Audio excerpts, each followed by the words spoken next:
Whiskey America 8, Ontario Pacific Rome, W8OPR. I don't have your call sign quite right. Back to you. Yes, sir, OPR. The call is Kilo Charlie 9 Victor Kilo Victor. Name is Jim, Juliet India Mike. We're located just across the Ohio River from Louisville, Kentucky. We're on the Indiana side of the Ohio River right at Louisville. And this is the Qso-Vlog net. Roger? Louisville. And this is the Qso-Vlog net. Roger? Oh, yes, I remember, Jim. I think I've talked to you in the past. Very, very nice. I'm a little bit vague there. Are you in Indiana? No, near Louisville. I'm a little bit goofed up there. We're running. I'd appreciate if you could give me a critical report. We're in Farmington, Michigan, near Detroit, and it was Terry, running an old Kenwood TS-940, no compression, and homebrew brick amp, about 400 watts to 170-foot end fed. So back to you, Jim. Oh, you're 5x9 plus 10. Very happy here. KC9VKV, over. Roger, OPR. To clarify, we are in Indiana, but we are just across the river from Louisville, Kentucky. So we are on the Indiana side of the Ohio River, right at Louisville. Roger, Roger? On the Indiana side of the Ohio River, right at Louisville. Roger, Roger? Oh, I got it, Jim. Very, very good. Like I said before, you got a terrific signal. And did you copy my old rigs I'm running over? Yes, sir, the TS-940. I would suggest, now, part of our tune-up procedure is to engage that compressor at a 3. It's a token amount, but it does exactly what we need it to do for our setup procedure. Roger? Exactly what we need it to do for our setup procedure. Roger? Yes, okay, I'm going to have to adjust it here. Probably have too much compression, so I will turn it on. 2, 2, 2. Oh, that's too much. 2, 2, 2, 2, 2, 2, 2, 2. That's probably too much compression, Jim, but back to you. Yeah, Terry, I didn't realize you were fighting so much noise. I could hear you running a gate, but I didn't know you you were running that much noise. So forget the compressor. You'll never make that work with that much background noise. Roger? Work with that much background noise. Roger? Oh, I know. I got fans running and things of that nature. But let's just put it this way. Is the audio acceptable? Back to you, Jim. Yes, sir. Good curve. Now, we could play around with the ALC. That's one of the things about our tune-up procedure that really gives us that 3 dB dynamic range, and that is that we run that ALC meter mid-scale to 2/3 by way of mic gain control.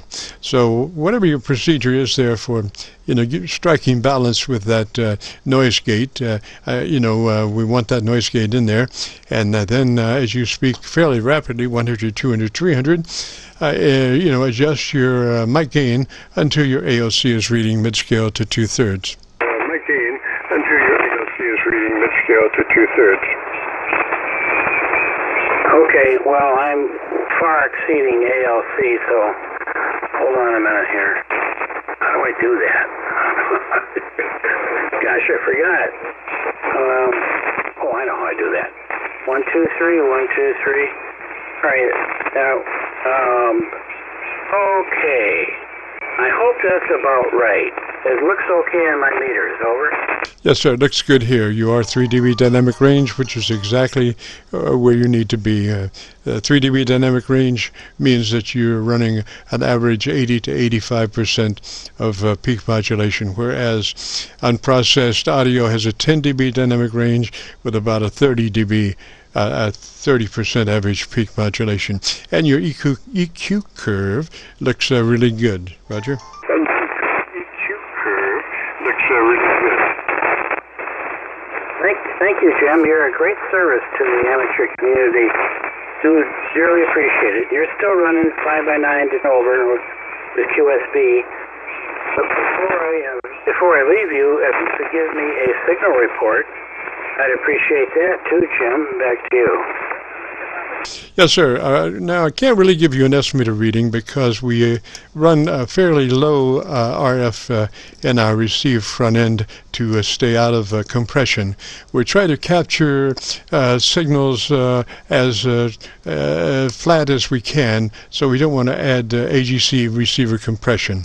But I can give you a reading of my VU meter because I have calibrated my VU meter at 0 level on your voice peaks, and when you cease speaking, what's left is noise. So the noise level is -10 from your 0 level voice peaks, which is a very good signal. From your 0 level voice peaks, which is a very good signal.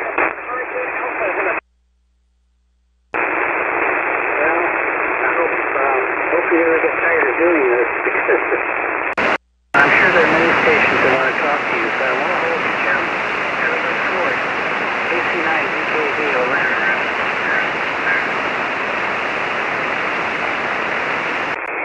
Roger, Roger. I just lost my Milford PA SDR. I wonder, for better recording, if you could give me about 10 seconds and tell me about your antenna system.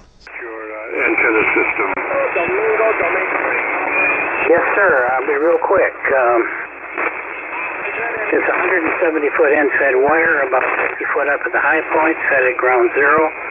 There are no balance, no coax, no transformers, and it's fed directly to an old Heathkit SA2060A tuner, which can match it pretty well. And I use a counterpoise system, a couple hundred feet wrapped around the house, of wire on the earth, and four ground rods, 6-footers. I run 2 of them, one north-south, one east-west. Just about work any station. If I can hear them, I can work them anywhere around the world. KC9VKV, WA8OPR. Roger, Roger, OPR. All right, got a good recording on that last transmission for sure. So if you want to hear your radio, if you go to YouTube and do a call and a search for Kilo Charlie 9 Victor Kilo Victor, followed by today's date, 7/2/21, that will take you to this recording. Give us a couple of days to get it uploaded to YouTube. Roger? Couple of days to get it uploaded to YouTube. Roger? Thanks again, Jim. That too is a wonderful service that you provide. I shall do that and appreciate it. And well, have a good day and a good holiday, Jim. KC9VKV. Oh, by the way, before you run though, what are you running? 100 watts, 500, whatever. Oh, back to you. Running a kilowatt on a TS-990, 990 Yaesu. Older, about a 35-year-old radio, but pretty heavily modified, coming and going. It's down to 100 cycles, transmit and receive. So we can look on, when we have enough signal that we're on our local antenna, we, can really put that EQ right there. But when we have to use our SDRs, they do tend to roll off after about 300 cycles, 250, 300 cycles. So we just have to, kind of play it by ear. Well, it's all played by ear, but we do a lot better when we can copy the mail on our local receiver. Roger. A lot better when we can copy the mail on our local receiver. Roger. Oh, sure, Jim. I got it. Did you say a TS-990 over?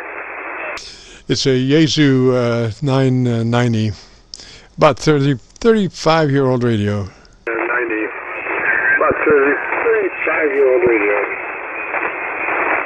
Wow. Well, that's what Rick is, about 35 years old also. Sounds very, very good. All right. 7-3, Jim. Thanks again.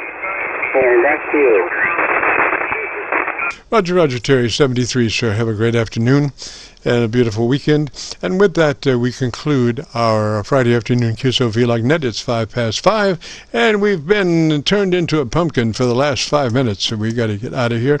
We've enjoyed it. Hope you have. And if you participated and want to hear what your video sounded like, if you go to YouTube, do that call letter search KC9VKV, followed by today's date, 7/2/21. That will take you directly to this recording. Now, if you just go to YouTube and do just the call letter, search KC9VKV, that would take you to our Qso-Vlog page, where we currently are featuring about 1,700 Qso-Vlog recordings. So you can compare a lot of different signals there and say, well, I like that signal, and I don't like that signal. I like his signal better than mine, or I like mine better than his. It's all about options, you know. So with 1,700 Qso-Vlog recordings, you have quite a bit to work on there. So with that, we'll say 73, and this is KC9VKV, returning the frequency to normal amateur radio use. Kilo Charlie 9 Victor, Kilo Victor, clear. Kilo Charlie 9 Victor, Kilo Victor, clear.